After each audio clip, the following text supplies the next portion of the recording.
How many hours have you lost this week? Not to your job, not to your family, but to a war being waged entirely inside your own head. The silent, exhausting battle of overthinking. It's the endless loop of replaying conversations, dissecting every word. It's the anxiety over a future that hasn't happened, and the regret over a past you can't change. It's the mental paralysis that whispers, "What if?" until you're too afraid to act at all. You feel it, don't you? That low humming background noise of worry that drains your creativity, steals your joy, and separates you from the present moment. You've been told to just stop thinking about it, as if it were that simple. But what if the solution isn't to stop thinking, but to change how you think? What if there was a 2,000-year-old operating system for the human mind, designed by emperors, playwrights, and former slaves who faced war, exile, and plague? An ancient code for tranquility and resilience. This philosophy is Stoicism, and it holds the keys to silencing the noise. Today, we are not just going to talk about it. We are going to give you 10 practical, life-altering Stoic lessons that will help you stop overthinking now and finally free your mind. Let's begin our journey with the cornerstone of all Stoic practice, the single most powerful tool for dismantling overthinking before it even begins. Lesson 1: The dichotomy of control. Epictetus, a man who was born a slave and became one of Rome's most revered philosophers, put it with stark simplicity: some things are within our power, while others are not.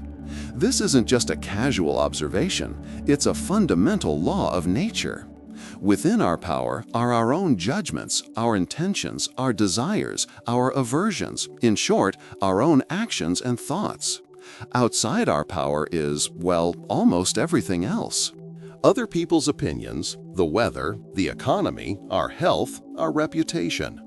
The single greatest source of human anxiety is the futile attempt to control what we cannot. Overthinking is the engine of this futility. You replay a conversation because you want to control how someone perceived you. You worry about a presentation because you want to control the outcome. The Stoics tell us to stop. The how for this is brutally effective.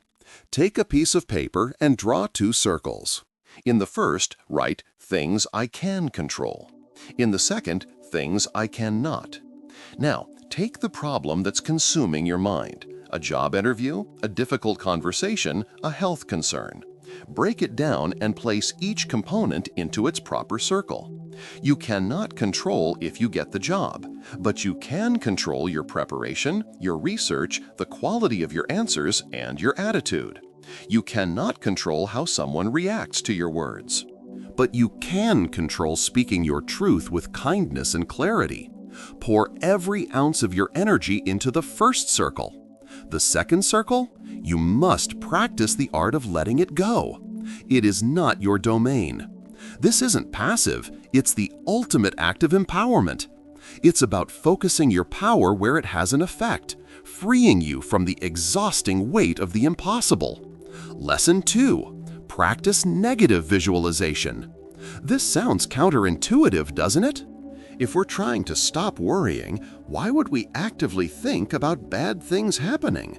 The Stoic term for this is premeditatio malorum, the premeditation of evils. Seneca, a brilliant advisor and one of Rome's wealthiest men, regularly practiced this. He would take time to vividly imagine losing his wealth, his status, even his loved ones. The goal wasn't to wallow in misery. It was twofold. First, it vaccinates you against the shock of misfortune. When you've already considered the worst-case scenario, you rob it of its power to paralyze you with fear.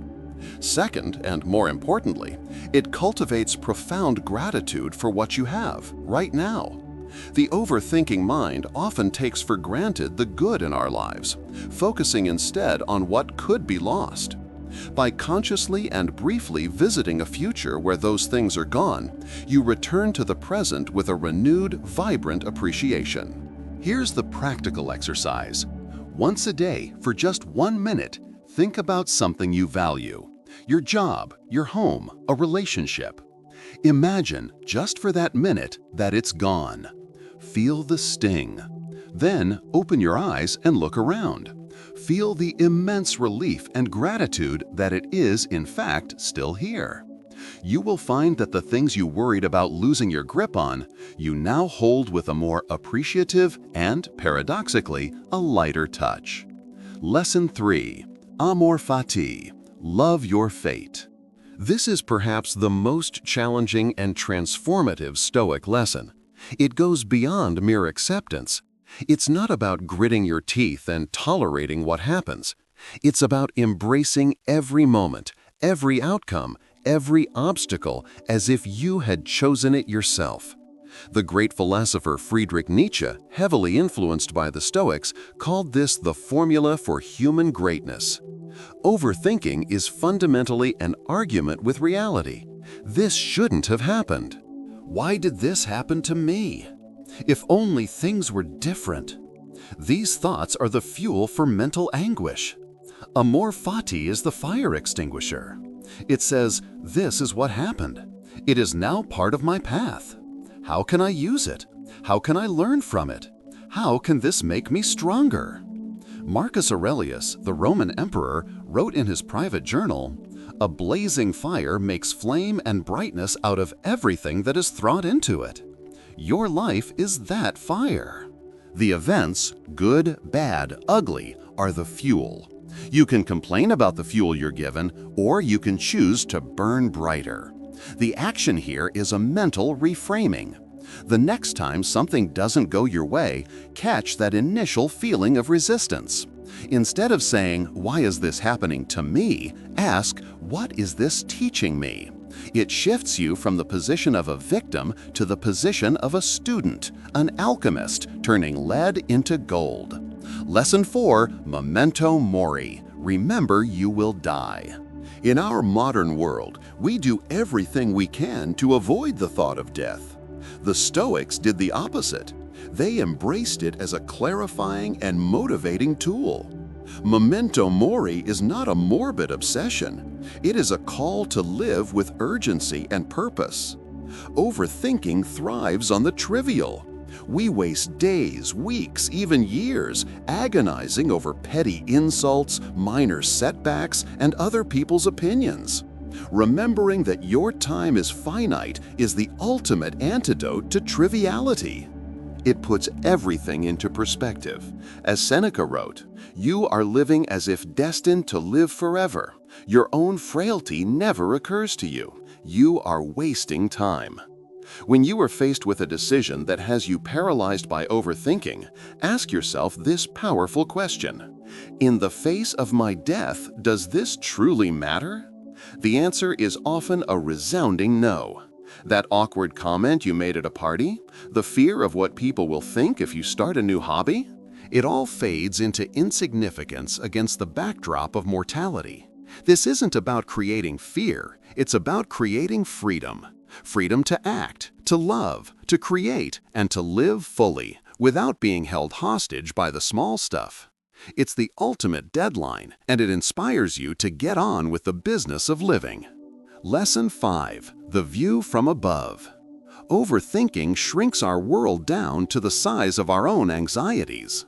Our problems feel enormous, all-consuming, as if they are the center of the universe. The Stoics practiced an exercise to break this illusion, often called the view from above, or Plato's view. Marcus Aurelius described it beautifully. He would imagine himself rising up, looking down upon his city, then his country, then the entire continent, then the whole earth, a tiny sphere in the vastness of space. From that perspective, he would then try to locate himself and his problem. What he found, and what you will find, is that our most pressing, gut-wrenching worries become almost invisible from that cosmic vantage point. This is a visualization exercise you can do anytime. Close your eyes. Imagine yourself floating up from your chair through the roof of your building. See your neighborhood, your city. Keep rising until you see your country as a shape on the globe. Go further. See the Earth hanging in the blackness of space, silent and beautiful. Now, from this place of immense scale and quiet, think about the issue that's been plaguing you. Does it still feel as monumental? This practice doesn't dismiss your problems, but it contextualizes them. It reminds you that you are part of something infinitely larger, and it helps you see that most of our anxieties are, in the grand scheme of things, just dust in the wind. It restores a sense of proportion and peace. Lesson 6: Journaling for Clarity. We often think of journaling as a modern self-help tool, but for the Stoics, it was a core philosophical practice. The greatest evidence we have of this is the Meditations of Marcus Aurelius himself. This book was never intended for publication. It was his private journal, a place where he could untangle his thoughts, challenge his own judgments, and remind himself of his principles. Overthinking is chaotic. It's a storm of fragmented, emotional, and often irrational thoughts swirling in your head. The act of writing forces you to slow down and bring order to that chaos. You cannot write as fast as you can think. You must formulate a coherent sentence, which in itself is an act of clarification. Your task is simple. Get a notebook and a pen. At the end of each day, or whenever you feel overwhelmed, write. Don't worry about grammar or prose. Just ask yourself a few Stoic questions. What did I do well today according to my values? Where did I let my emotions get the better of me? What did I learn from the challenges I faced? What is within my control regarding the problem I'm facing? By externalizing your thoughts, you separate yourself from them. You can look at them objectively, as a scientist examines data. You'll begin to see patterns, to recognize your cognitive distortions, and to coach yourself back to a place of reason and calm. This is not just a diary, it's a training ground for your mind. Lesson 7: Practice voluntary discomfort. Our modern lives are engineered for comfort. We have instant access to food, entertainment, and climate control. But this constant comfort makes us fragile. It lowers our threshold for stress and anxiety. When even small things go wrong, our overthinking minds can spiral into catastrophe mode. The Stoics understood that resilience, like a muscle, must be trained. They practiced what we now call voluntary discomfort. Seneca would periodically eat simple food, wear his plainest clothes, and sleep on the floor. He wasn't punishing himself, he was asking a question. Is this the condition that I so feared? By experiencing a small dose of hardship voluntarily, he learned that he could not only survive it, but thrive. It stripped away his fear of loss and built an inner citadel of mental toughness. You can adapt this for the modern world. Choose a small, safe way to step outside your comfort zone. Take a cold shower. Fast for a portion of the day. Intentionally leave your phone at home for a few hours. Do something you've been putting off because it feels difficult. Each time you do this, you send a powerful message to your brain. I can handle this. I am more resilient than I thought. This practice systematically dismantles the what-if scenarios that fuel overthinking, replacing fear of the unknown with confidence in you. Your own ability to adapt and endure. Lesson 8: Objective Judgment. Separate events from opinions. Epictetus stated one of the most profound psychological truths ever articulated. It's not things that upset us, but our judgment about things. An event itself is neutral. Rain is just rain. It is our judgment, my day is ruined because of the rain, that causes suffering. Overthinking is almost entirely the process of adding layers of negative judgment onto neutral facts. Someone doesn't text you back immediately. That's a fact. The overthinking mind adds the judgments. They're angry with me. I must have said something wrong. Our friendship is over.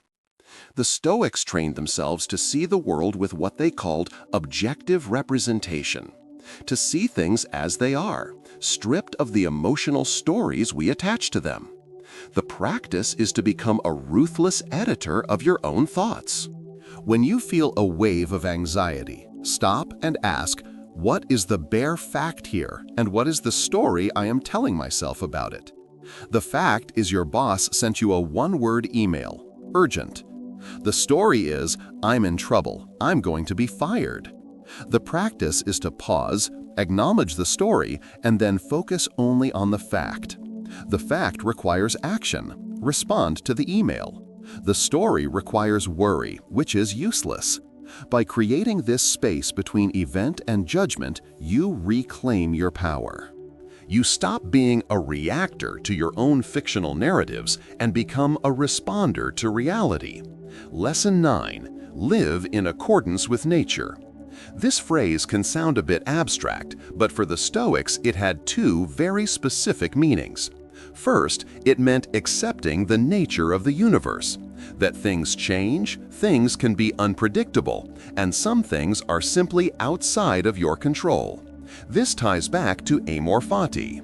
Arguing with reality is like trying to command the tides. It's a futile and exhausting endeavor.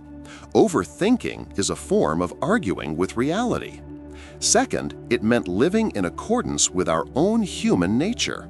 And what is our unique nature? It's our capacity for reason. A dog barks, a bird flies, a human reasons. When we allow our minds to be hijacked by irrational fears, anxieties, and runaway emotions, we are acting against our own nature. We are not using the very tool that makes us human. The actionable step is to make reason your guide. When you are caught in an overthinking loop, pause and engage your rational mind. Ask, what is the evidence for this fear? Is there a more logical way to look at this situation? What would my wisest self advise me to do right now? This is about consciously choosing to engage the prefrontal cortex, the thinking part of your brain, instead of letting the amygdala, the fear center, run the show. Living in accordance with nature means accepting what you cannot change and applying reason to what you can. Lesson 10. The obstacle is the way. This final lesson, popularized by the title of Ryan Holiday's modern Stoic masterpiece, encapsulates a core tenet of the philosophy. Marcus Aurelius wrote, "The impediment to action advances action. What stands in the way becomes the way." The overthinking mind sees an obstacle and stops. It analyzes the obstacle from every angle, imagines all the ways it can cause failure, and becomes paralyzed. The Stoic mind sees an obstacle and asks, how can I use this? The problem itself contains the seeds of its own solution. Being stuck in traffic isn't just an annoyance, it's an opportunity to listen to an audiobook or practice patience. A harsh criticism isn't just an insult, it's an opportunity to practice resilience or to find a grain of truth that can help you improve. A difficult project isn't just a source of stress, it's a chance to develop new skills. This mindset transforms your entire life from a series of problems to be endured into a series of challenges to be overcome. The practice is a simple but profound shift in perspective. Every time you face a challenge that sets your mind spinning, say these words to yourself: "The obstacle is the way." This phrase is a trigger. It stops the victim narrative and activates the problem-solving, creative part of your mind. It transforms you from someone who is blocked by life to someone who is fueled by it. These 10 lessons are not just intellectual concepts, they are tools. They are a practical toolkit for building a calmer, stronger, and more resilient mind. They are your shield and your sword in the battle against overthinking. Start with one, just one. Practice it every day. You will begin to notice a shift, a little more space between you and your thoughts, a little more peace in your heart, a little more freedom in your mind. That is the promise of Stoicism. Not a life free from problems, but a life in which you are more powerful than your problems. If this journey through ancient wisdom brought you value, please show your support by liking and subscribing. We have so much more to explore together. And now, I leave you with this 10 lessons will you practice first to reclaim your peace. Share your commitment below.